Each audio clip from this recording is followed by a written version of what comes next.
they were traditionally believed to only be out there in the forest. Okay, so they're this large forest owl that is only in the forest, but all of a sudden they start to pop up in the urban areas. Okay, and that's where I came into play in 1995 when my supervisor said there's a pair of powerful owls out at Warrandyte.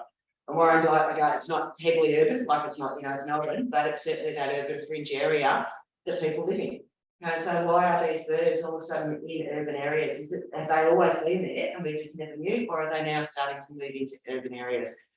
And so I guess that sort of triggered me and the research I've been doing for the last 25 years, going, okay, these birds are in urban areas or what we call modified landscapes. It could be urban areas, also agricultural areas. Okay, if they're in these areas, how are they surviving? Okay, and are they doing different things to what our forest birds do? Okay, they've always been out in the forests where no one really ever sees them. They're in the urban areas. How are they surviving in these urban areas? Yeah, is it working? No, the light's working. All right, so just again, just a little bit more background with them. They are, when we sort of think about birds of prey, usually the female is bigger than the male, okay? But in powerful owls, it's the opposite way around. The male is actually bigger than the female, which is unusual. And they are a fairly decent sized bird. If I get you to cast your mind back to school when you had a 30-centimetre ruler. Okay, so powerful owls are 65 centimetres, so they are 2 rulers in length. So we're sort of looking at a bird at about this size. Okay, it's a big bird. Male bigger than the female, but you can see out there the female is still 54 centimetres, she's still big. Okay, so it's sort of not, we're not talking little bird here, we're talking big bird. Their wingspans are almost as wide as I am tall if you flip me on my side. Okay, so they are a fairly impressive bird, fairly intimidating bird if they decide to swoop you up at night time. Okay, but they've got your talons that are sort of as big as a kid's hands. So they are a big bird, and they are very, very difficult to tell apart. Okay, it's sort of okay, the male's bigger, but he's not that much bigger. So how do we sort of tell then the difference between the male and the female? So one of the ways we can do it, if you're lucky enough to hear them call. Okay, so what I'm going to just do now is just show you some calls.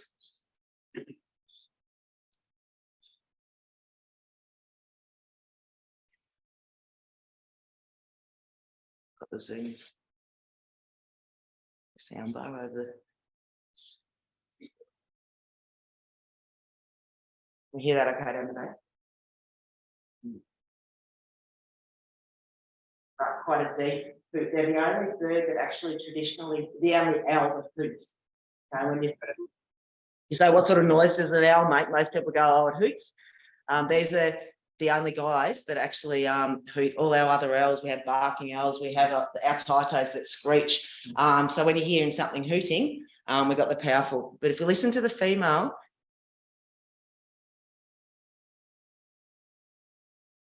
higher pitch. Okay, so when they're calling together, the male's got the deep call, the female is much higher pitched. Right, and then down the bottom, we've got our chick.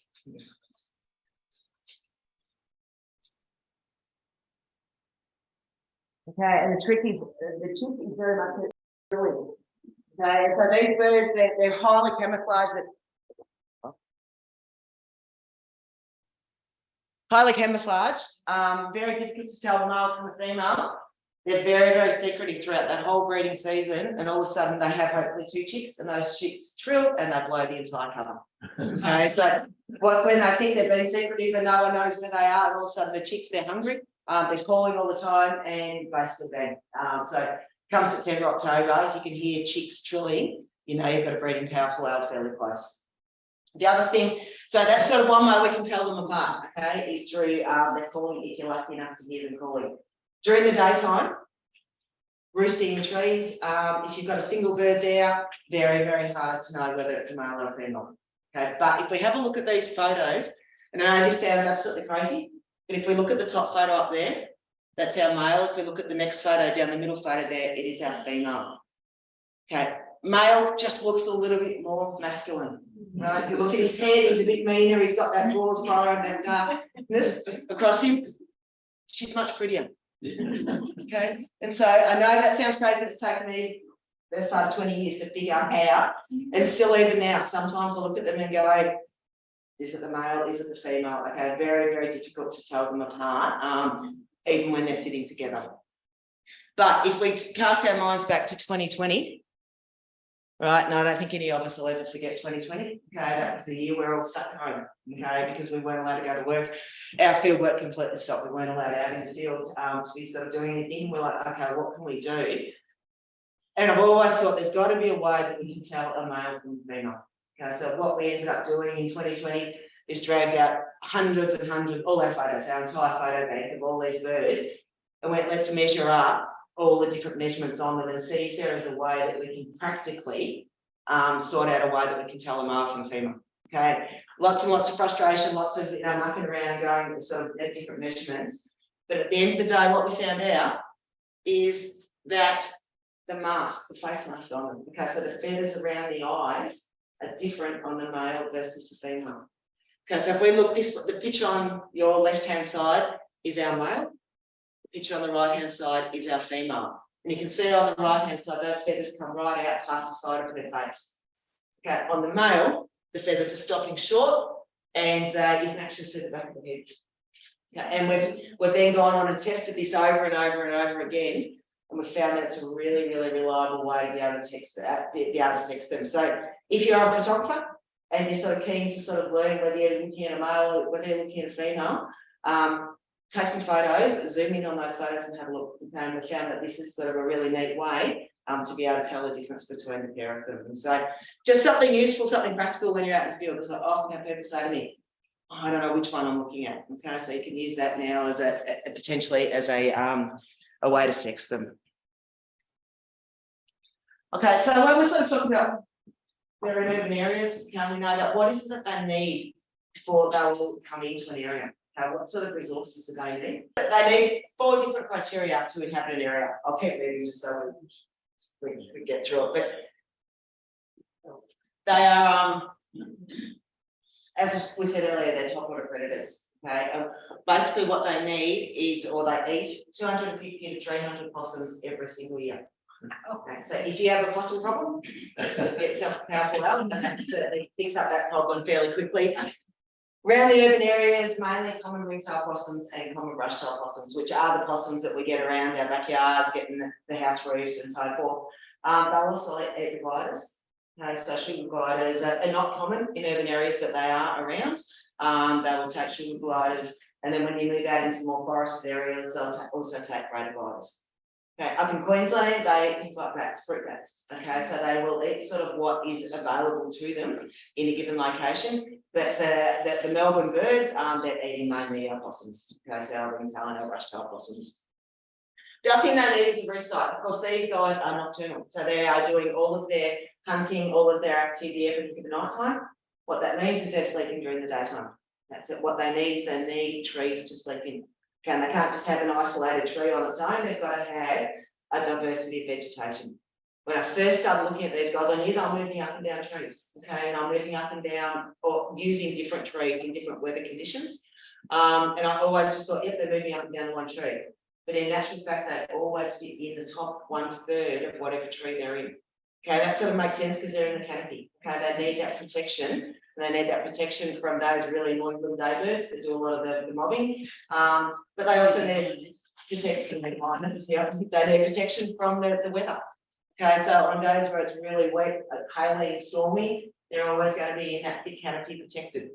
Okay, on those beautiful spring mornings, they might be high up in the eucalypt taking in the sun. Okay, so they need this diversity of vegetation to allow them to be able to move from tree to tree depending on the weather conditions and so forth. They also need a big nest hollow. Okay, and we talked before about how big these birds are. Okay, so a mum, this sort of size, she can have in a good year, she'll have 2 babies. Okay, and those babies are also pretty large, and so we need these tree hollows that are big enough to house both the mum and 2 babies. And these hollows, in actual fact, we've measured lots of hollows. Okay, our deepest hollow has been 180 centimetres in depth. Okay, that's bigger than me standing here. Most of the hollows are around about 1 metre in depth. Okay, so these trees take hundreds of years to be able to form hollows that size. And so that's sort of something that they need if we want them to successfully breed. And the other thing is they need trees. Okay, they need a well tree to landscape. They can't just have, as I said earlier, we can't just have one tree sitting in a backyard or in a paddock and expect them to come in. Okay, they need this connectivity where the trees they can move around to get the different resources that they want. So that's sort of what we know that they need.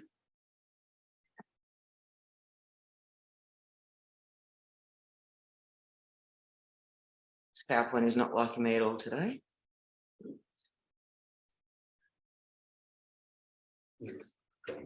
Yeah, so what are their current threats? Okay, so what is it at this point in time that is causing their numbers to be declining? Okay, so just want to make the note first that they're protected under state and federal legislation. Okay, they are what we call a protected species, but they're also classified as threatened. Okay, so what that means is that we've got to keep an eye on them because the resources that they need are reducing, which then of course then means that there's populations of them will also start to decline. Biggest problem, or one of the biggest problems there is habitat loss. Okay, and I don't know about you guys, but sort of every time I walk a lot, and every time I walk, you see another house up for sale. Okay, that house gets sold, that house gets replaced with 2, 3, 4 units. Okay, so this sort of stuff is really bad news for a species like this. Okay, because if we're clearing off our blocks to put lots and lots of units on them. Okay, and it's a daily thing, and I'm sort of not even exaggerating. For me, when I'm walking, I see it all the time, and every time another for sale sign goes up, I'm like, oh, here we go again.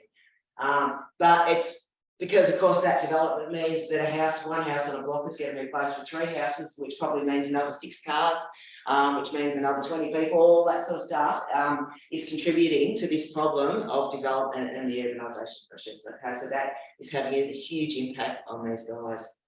Our breeding hollows are also a big problem, okay, because they're in our eucalypts, right? And there's a lot of people out there that go, oh, we can't have eucalypt because it drops the limbs. Okay, so as soon as they see there's a safety threat, okay, quite often they're taken down. And the other thing is that they've been cleared over the years. And so when we sort of look at where we've got these big old trees left, quite often it's along our water sources, along our Yarra rivers, along our Dandenong creeks, along our riparian areas. Okay, because at least the trees are protected in those areas, but they're not necessarily protected on people's properties and things. So hollows becoming a big problem for us. Predation, okay, as I said earlier, the top water predator, so they sit at that top of the food chain.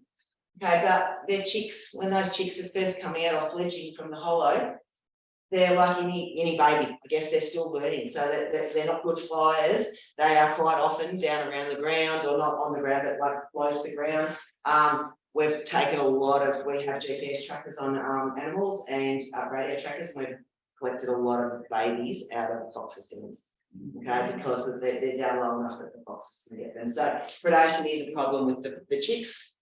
Our bottom two there are two that were sort of, these are emerging problems that I guess a worry for us, the social media and the wildlife photographers, okay, and that sort of goes against a lot of what we say, because people wanting to take photos is a fantastic thing because the more we learn about them, but they have become a huge problem.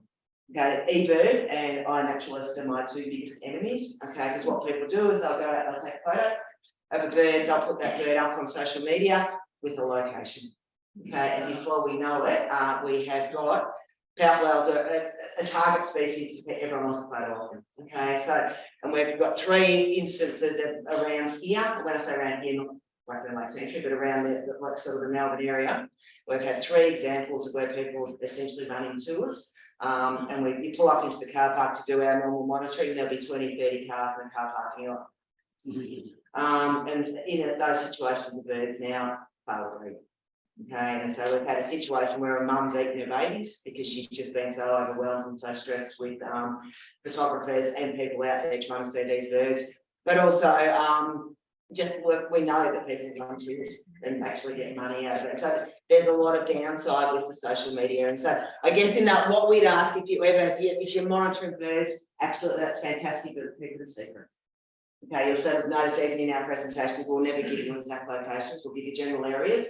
Because keeping those nest hollows and keeping those locations quiet means that it stops people going out and taking photos of them. And my bottom point there is the rodenticides, which we're going to talk about in the next bit of this presentation. And so you're going to sort of learn a lot more about that in a few minutes' time. So what we're sort of doing at the moment, we've got 3 different areas of our main focus of our research. We're GPS tracking, okay? So in the GPS tracking, what this means is putting a little device on these birds, and these GPS trackers, technology's come a long way in the last few years. It allows us to take a reading of where they're moving every 20 minutes. Okay, so that gives us really, really valuable information in terms of the types of habitats that they're using and what's important in their different areas where they are occupying. The other thing that we're looking at is the use of rodenticides and also a lot of other nasties. Okay, so rodenticides and other poisons that are out there. We've sort of moved into focus on that John will talk about shortly. But also important to keep an eye on parallel diet. Okay, because if we're saying that rodenticides are a problem for powerful animals, we've got to be looking at what they're eating. Okay, and so that's why I guess the areas that we're mainly focused on at the moment. Biggest problem is these birds are really, really, really hard to catch. Okay, they are territorial, which means that they, at the top of the food chain, they occupy their own territory, and in theory, they keep that territory for life. Okay, and it sort of sounds like a really romantic story. They pair up, they keep that partner for life. Okay, and these birds can live sort of in the wild. We know at least 20 years, potentially up to 30 years in the wild. Male, female, it's you know, they come together, they court, they do everything yearly. Do you know what I mean? They're routine in what they do. And that all sounds fantastic. And then if we have one of that pair die, the other one picks up again and they have a new mate next year. So it's sort of it's the romantic story in that sense, but if one bird does die, they will replace. Okay, and so but they do hold down and defend these territories. So we've sort of since 2016 we've been GPS tracking, and we've managed to catch 39 birds since 2016, which doesn't sound like much. Okay, and so that's sort of, John does a lot of work on rats, and he'll catch more than 39 rats in one single night. Do you know what I mean? So 39, though, we're actually really proud of that number. That has taken us 18 months to catch our first one, okay, because they are so tricky to catch. If you're going to catch it once, you're never going to catch it twice. Do you know what I mean? Very, very, very smart birds, and very tricky to catch. But essentially, we've caught the 39. There's our breakdown. So I spent a lot of time working around here in the eastern suburbs of Melbourne. Also really keen on the Mornington Peninsula, so there's a lot of studies down there, and we've sort of got a student now working out west. Okay, so looking at the Brisbane Ranges out through the Otway. So we're sort of covering different areas where these birds move. And at this stage, we've got about 50,000 GPS locations, and so that's sort of what we mean by that is 50,000 dots on maps. And so this is by far the biggest powerful owl study ever undertaken on their movement. Okay, in terms of putting trackers on and learning how they use the habitat. The other thing I just want to make the point, the vast majority of birds we catch belong to breeding pairs, okay, because we often get people asking questions about that. And these birds we never ever catch, and we never do any playback in a breeding season. Okay, so everything is done in the off season, and the off season is over the summer. And so at this point in time, we're smack in the middle of the breeding seasons now, and so we're monitoring breeding pairs. And we've got a couple of birds that've got trackers that are still on from last summer, but those birds do any catching, and those birds, all the birds we've got have gone on and still successfully bred that following breeding season. So, which is great news. It means it's not sort of interfering with their breeding. So there's just a map there, just to give you an idea of where we're working at the moment. So you can see Melbourne, all out east. And the interesting thing on this map is you can see the green underneath is our tree areas. Whereas our yellowy orange areas are our urban and our agricultural areas. You can see that, which makes sense, we're catching them in the forest area or the more heavily treated areas. So Greater Melbourne, Mornington Peninsula down the bottom there, and then we've got the Otways and the Brisbane Ranges out to the west. So I put this one, I think this is a really important map. This is the Mornington Peninsula. And you can see there that it's got red dots on it. Okay, those red dots are what we call atlas records. And so an atlas record is a recording of any species, do you know what I mean? And so in this case, obviously it's powerful whales. And this is every single atlas record since the 1960s. So if we sort of go back 1960s, it's 60 years ago. Do you know what I mean? So of course, a lot of these birds are not there anymore because that's so long ago. But basically that's the record. So when people jump onto the atlas and go, well, how many powerful whales are there on the peninsula? That's the data that you get.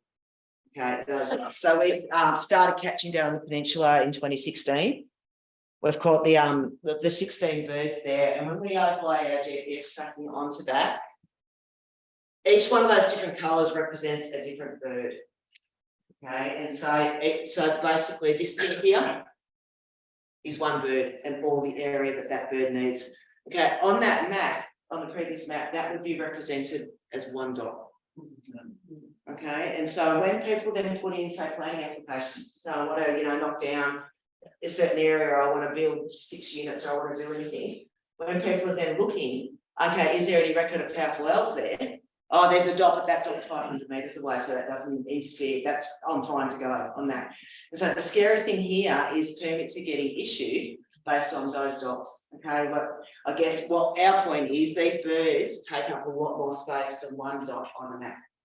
Okay, and of course the dots on the map are where people see them because they're on walking tracks or they're on areas of, playgrounds or high public areas, and these birds are not often there. Do you know what I mean? And so that's just a point in time. And so I guess it is really important when people are putting in applications that this sort of information is there available to councils to go, hang on a minute, there's powerful, it needs a lot more protection than just that one dot on the map.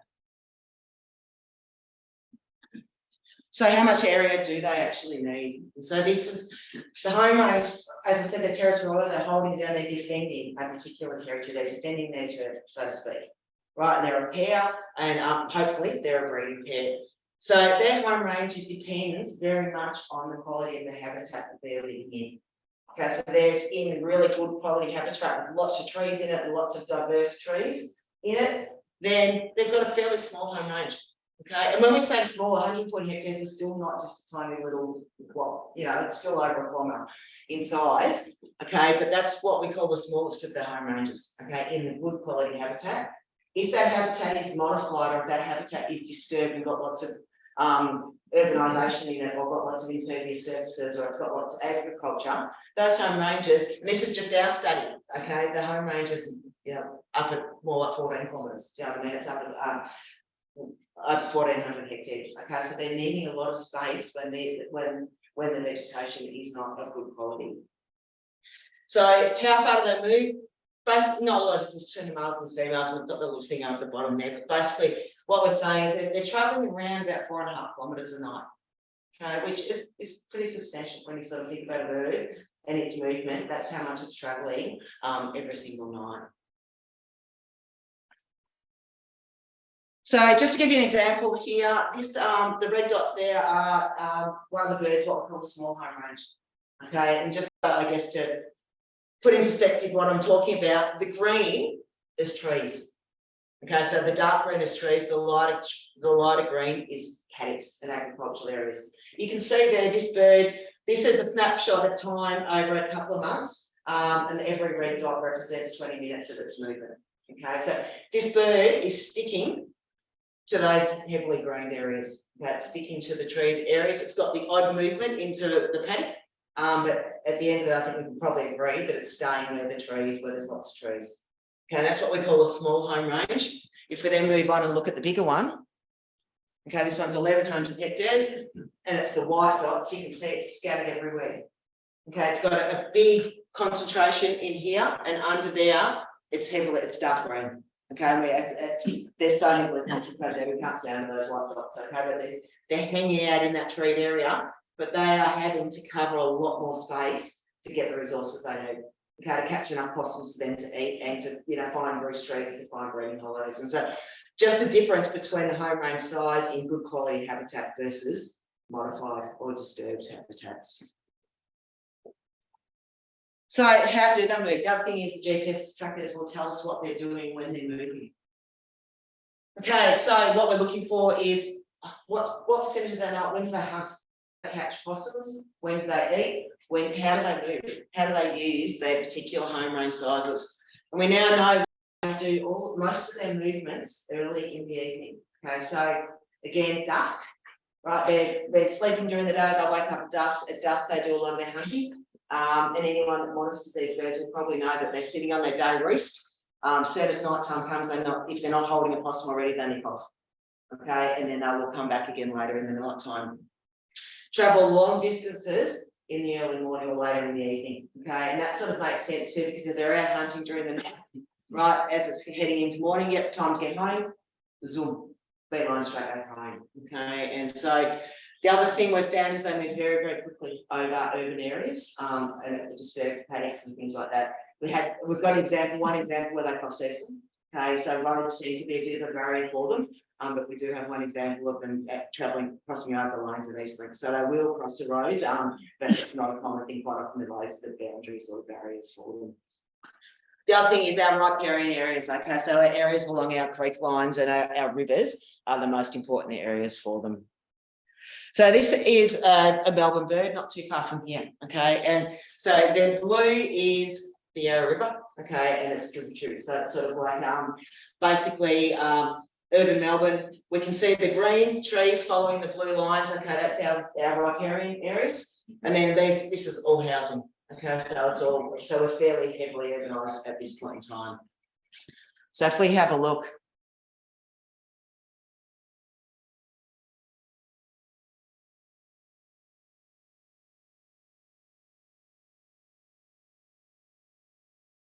This is its movement.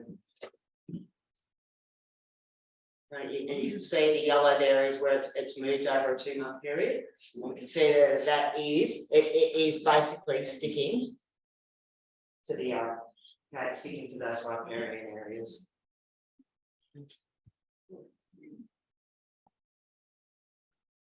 Right, and this is just another example. And this one again, this is a whitehorse bird, and it got the map there. So all the grey is our urban areas. Right, our green is our river system, our riparian areas. Okay, so what we're looking for here is our red lines, our blue lines, and our yellow lines, just showing you when they're hunting. Okay, so when they're hunting, it's a blue line. When they're actually eating possums or eating prey, it's a red line. And then when they're moving from point A to point B is our yellow lines.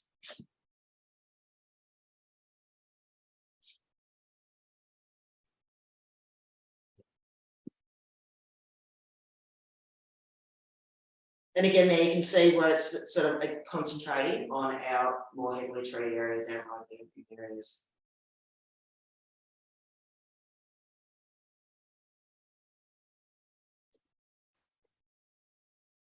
All right, so that sort of just sets the scene for you, I guess, just to give you a little bit of background about what they need.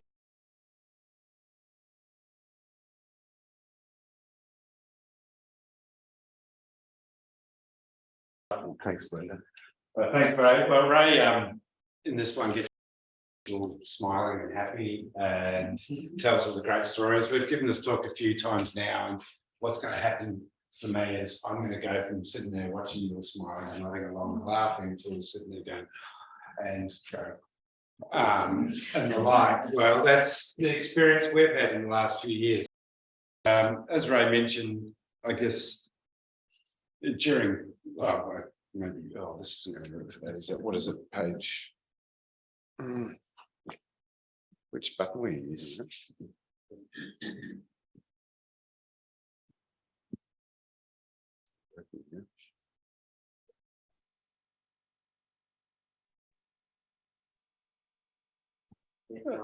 Now it goes. All right. So we've been dealing with rat poison for the last few years. We're going to talk a little bit about it today. My background actually used to be in rat management and agriculture. I did my PhD on that 25, 30 years ago. How to manage pest rats in agricultural systems in Australia. I didn't think I'd be back here again dealing in poisons and dealing in toxins, but unfortunately that's where we're at.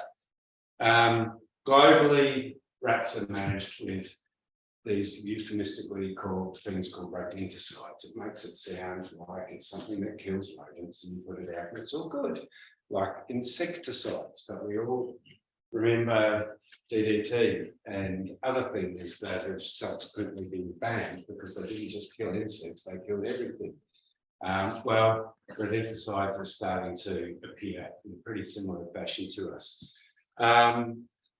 We started out with warfarin, the first generation anticoagulant rodenticide. Animals eat it, it stops vitamin C clotting and has reasonable impacts on the animals'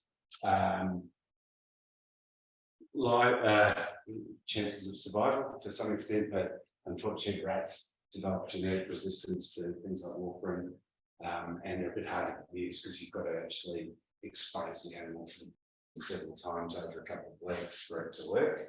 So they came up with these really cool things called second generation anticoagulant nucleosides. So we're just going to call them SCARs for now. That saves me having to say all of that. They're single dose, they're very strong poisons. The animal just needs to eat it once and they're going to die. They're not going to die immediately. It's probably going to take a minimum of 5 to 6 days for them to die. And the problem with that is, of course, in that 5 to 6 days, they can have a lot more poison than actually they need to kill them. They've been killed very early on, probably. And unlike warfarin, which tends to stay in the body for about 4, 5, 6 days, SCARs stay in the body for up to a year. Okay, so what's happening now is we're seeing this bioaccumulation where basically the animals just keep taking doses and doses and doses of this stuff. And over the period of their lifestyle and life, they can just keep building it up until it kills them. So these second generation anticoagulants last in the body for a very long time. There's been concerns for decades around the world about the idea of non-target poisoning, so animals that aren't targets for the poison, so eating it directly, and then secondary poisoning is where we're dealing predators eating things that have already been poisoned and that they're accumulating poison through that.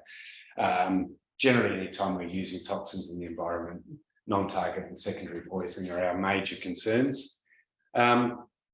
These things are so bad that they've actually started to ban them around the world. So I think it's quite interesting that any one of us can walk out of here, well, and then maybe drive to Bunnings, drive to Woolworths, drive to Coles. I can walk up to the shelf and I can go, which would I like today? And I can buy a truckload of it. And I can go and I can bomb my house with it. I can bomb the garden with it. I can put it everywhere. Okay. Most people in the world don't have that privilege, or we have a privilege we probably shouldn't have.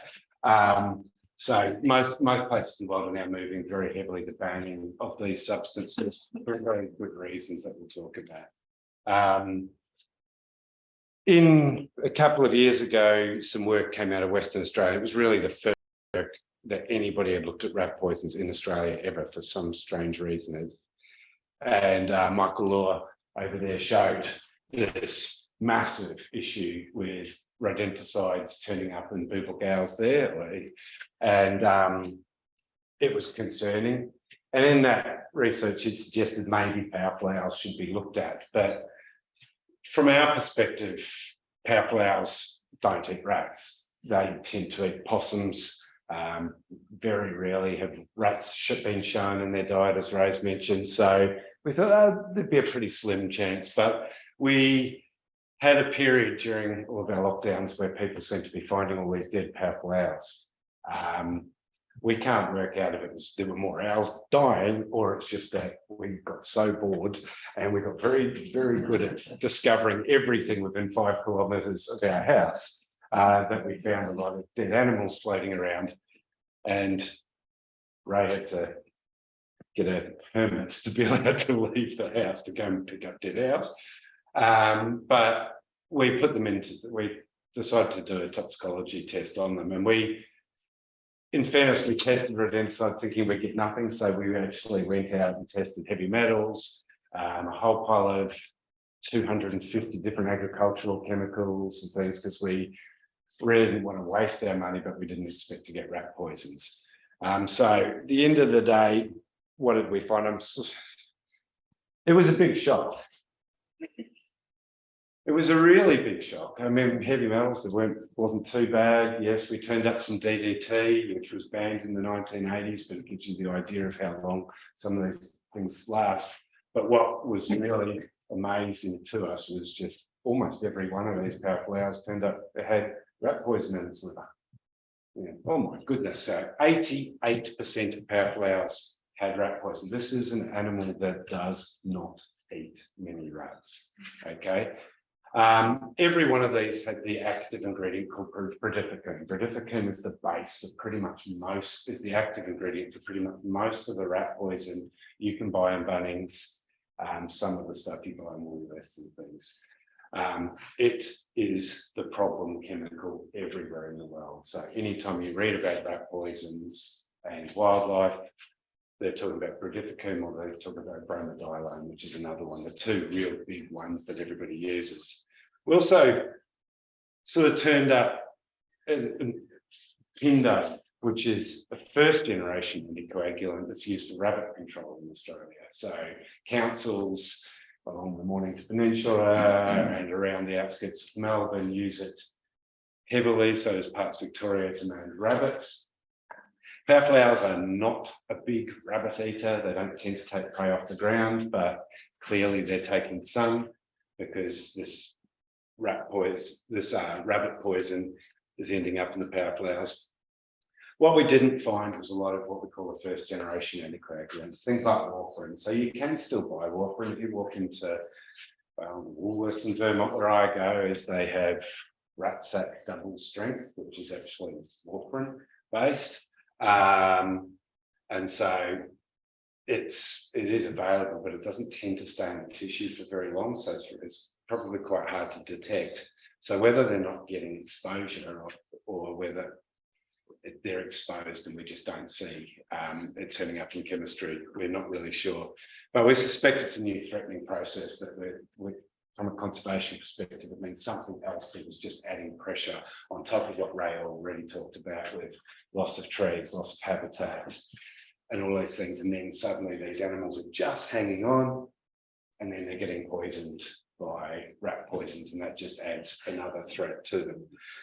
What I'm going to talk to you now is what sort of a combination of a whole lot of results. So we started with powerfuls, we sort of got freaked out and started doing other things. So we've done frogmouths, we've done barn owls, and books where we could get them. Thanks to a few people around here, we've had a few books, so frogmouths from around this area, and a lot of the data is actually from Whitehorse and the surrounding areas.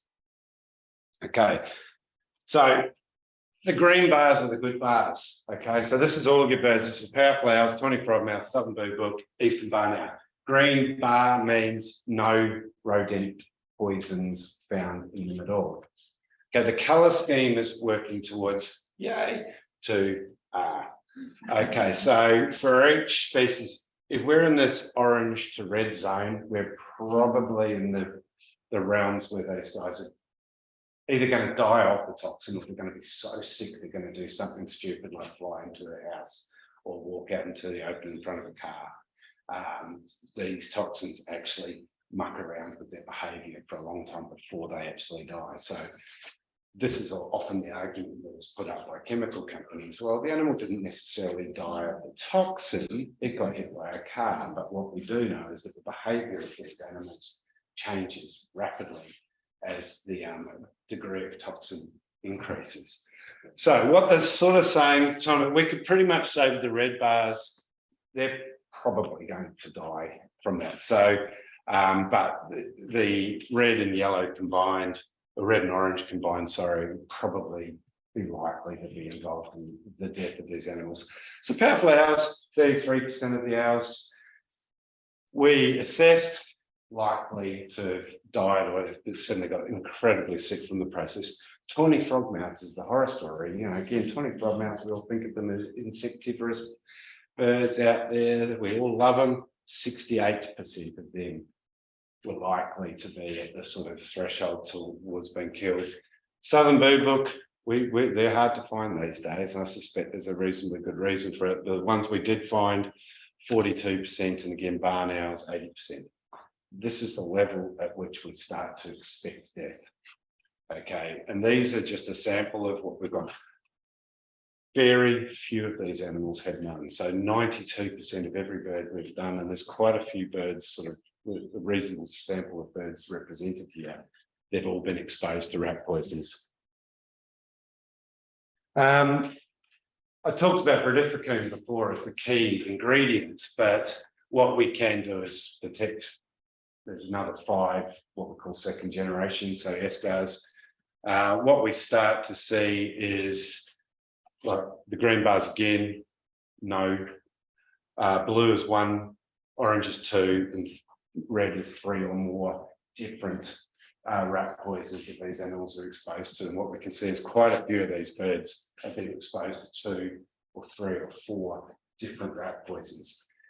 These poisons that you buy a single type of chemical in them, generally speaking. So they've been exposed multiple times to different histories. One person's used, brodifacoum base. Somewhere down the road, somebody's used a bromadiolone based poison, and then these animals are effectively killing something that is, either eaten 2 of them themselves, or they're killing 2 different animals to eat.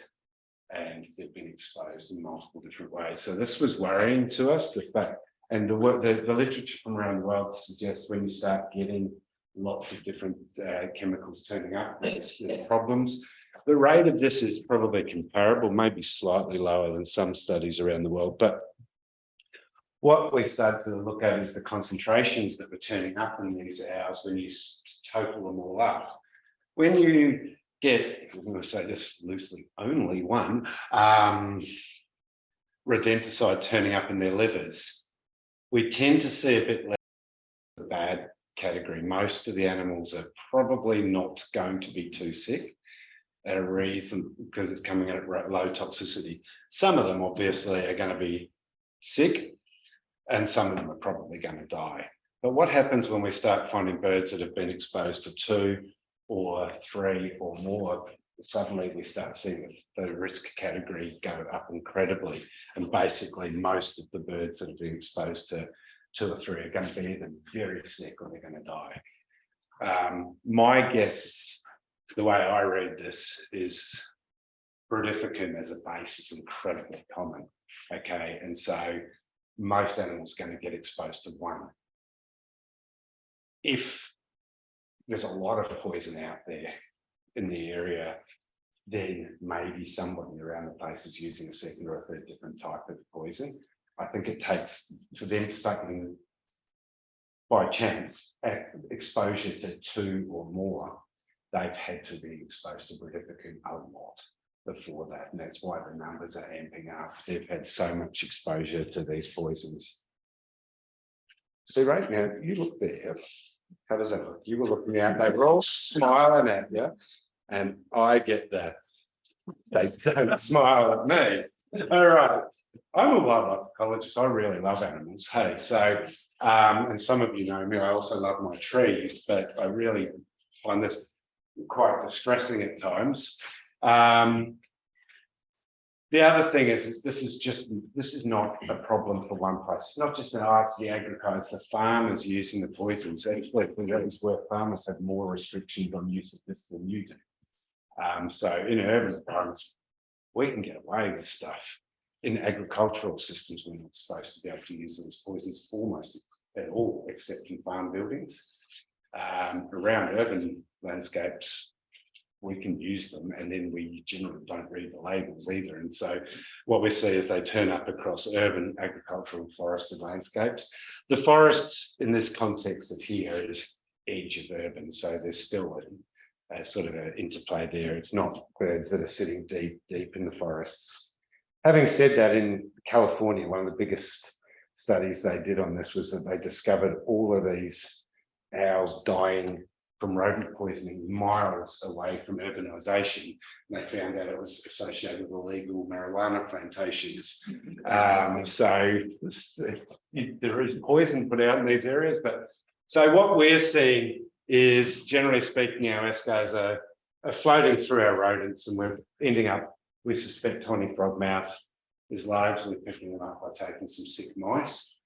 Eastern barn-owl, southern boogle, pretty sort of clear their mouse predator, they'll take mice. We end up with a lot more questions out of this, is really how things were getting to powerful owls that don't eat rats. We know, well, we know they eat a few, but probably not many. So there's probably some movement to them. We know that pindone, the rabbit poison, is coming through and turning up in powerful. So look, maybe it's a direct route through rabbits. But again, we're not really sure that even possums, because we bait with pindone on carrots and things, and possums like carrots, and possums, brush possums come to the ground. So it may be there, but what we thought was going on is that these second generation poisons are actually coming in, have been eaten by possums, and then they're going into paraflowers. And that starts to worry us a little bit more. I like possums. I'm a small mammal person, so they're kind of cool. So last year we got livers out of 150 odd ringtail and brushtail possums and looked at what happened there. So what we found with common brushtail possum, 91% of those had rat poison in them, with detectable levels of rat poison, but ringtails a little bit less. 40% of them had rat poison. If we look at the sort of risk categories, and as I said before, once we start getting yellow, orange, red, we're into the bad area of this. Brushtail possums are much more likely to be at quite high concentrations and getting quite sick and probably dying from it. Whereas ringtail possums, their exposure tends to be a lot lower. The reason for this, obviously, is the two species are very different in their diet. Okay, ringtail possums tend to eat leaves and they eat leaves exclusively and fruits, whereas brushtail possums will eat anything. Okay, so and look, we can't tell you if this is deliberate poisoning of possums or it's accidental, but I've been to places and been up into people's ceiling spaces to look at stuff, and it's loaded with rat poison. You talk to them and it's, oh, well, you know, I put it up there, I don't get rats. I just leave it up there all year round. And so the chances are the brushtail possums that also live in those rooms are getting poisoned at the same time. Yes. What will we get from having rats? I've been in Blackburn 20 years. I know there's rats in the garden. I'm not being sick. I don't know anyone who's been sick from rats. No, I will get to it. I will get to it. Look, okay, so our concern, Ray, paraflowers, many of you into frogmouths and boorbooks and things like that. Our concern is our predators and some of these other nocturnal birds have been knocked out of the system by our actions trying to deal with a rat that probably most of the time is living in your garden doing nothing. Yes, if it's in your house chewing your wiring, it's a different story. What we do know is that we need to start thinking about our actions and our behaviours. The problem with poisons, and I always found this working in agriculture, was it's a very easy thing to do. You can put it out, you can walk away and there's no consequence. Other things and other approaches like traps and the like have consequences. You can see what you've done. Whereas you put poison in that's in their bodies and it's good. The animal's gone away. And you know, the old adverts they used to have for some mortine rat control where they'd eat it and the little ghost of the rat would go flying outside and disappear, and it made it sound really good. Hey, but that rat or that mouse is going outside, or that possum is going outside and for days on end it's wandering around half comatose, waiting to be eaten. And this is the problem. So we're really saying avoid baits where you can, because none of the poisons we have really are fabulously good. There are some better ones. Avoid scale products like the clay. So if you want to take a photo, these are the ingredients you do not want to see on whatever you're looking at. You will notice if you go into Bunnings, these ingredients are on pretty much every chemical that Bunnings sells, and they are the biggest sellers of rat poison in Australia. So Bromidicum, bromidinone, diphenolone, diphenocum, and flucomaphin. Who knows if they're pronounced right, but it sounds good. And then the F-gas, and most easily gettable in Australia, I guess, is warfarin. You know, warfarin's used for blood thinning in humans, but it also works. The only thing with these guys is you actually have to use them properly. You can't just put them out once and expect the rats to disappear. You have to put it out again a week later or whatever. So you have to follow the instructions because they need multiple doses. Try and keep them in tamper-proof boxes. So they do actually sell bait stations. Most people don't use them because they're an additional expense to the throw sacks that they sell. There is a new product out called Ratsack Naturals, which actually has salt as a base, as opposed to anticoagulants. That seem a bit better. Our big one now is we're pushing desperately at government. You know, we're pushing across the place. I know I've had this conversation with council here a couple of times over the years, and we've been having this conversation with local government all over the places. They have a massive footprint of rodenticides. They own golf courses, sport grounds, all of these other things they manage. We've been trying to ask, you know, the councils to take on the idea of moving away from these sorts of rodenticides, and the only way they're going to do that, I suspect, is having pressure from their ratepayers and putting pressure on government. The Australian Veterinary Pest and Medicines Association has started a review, which is going to take them something like 4 to 5 years to report back. We know the science, we know this is everything. So what we need is people to actually change it and not wait for government to finally do something, but actually we need to make those changes ourselves, and a point where we predators back in our landscapes in a way we didn't want it. So there's the bad news. I told you you'd all be staring at me.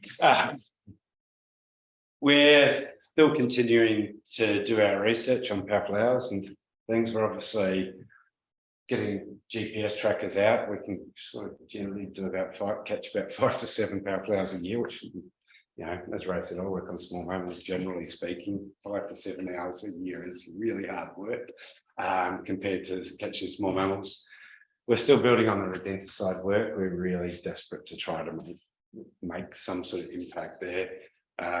We're doing a reassessment of the diet across a much more sort of different land uses to really try and see if rats are becoming more common in the diet. We suspect they won't. Working with others on genetic variability, and really the one big mystery question on powflowers, and actually a question on many of these large predators, is how dispersal occurs. What happens to chicks once they leave home?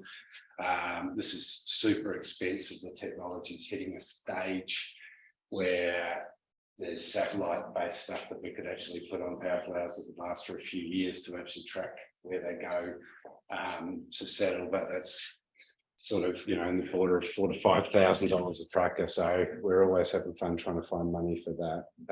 But that's our big wishes at the moment. From your perspective, what can you do? You know, we do get the occasional people that actually come up and say, actually, you know, I've been watching a powflower for the last 5 years.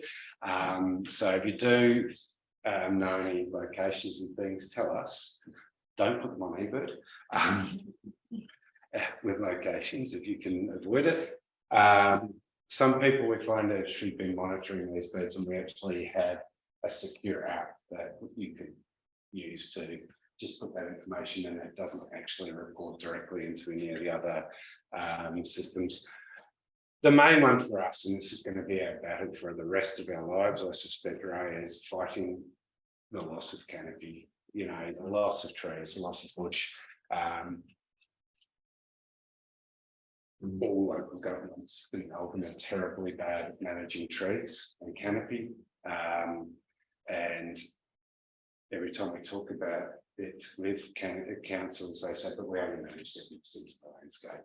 We can't do anything, and people just won't plant trees. So I'd like to see a point where we can actually work out how to live in this place and actually provide some trees. And the big one for us is, if you want frogmouths, you want boo books to return into some of the areas of Melbourne, we want barn owls. You know, ideally we'd love a powflower to start skirting further into the suburbs than they do at the moment. We need to avoid these second generation anticoagulant rodenticides. And you know, over the years we've obviously got big acknowledgements. The people who sponsored us, paid for the trackers, helped facilitate meetings like this where we can talk to people and try and sort of tell you about some of the science behind all of this.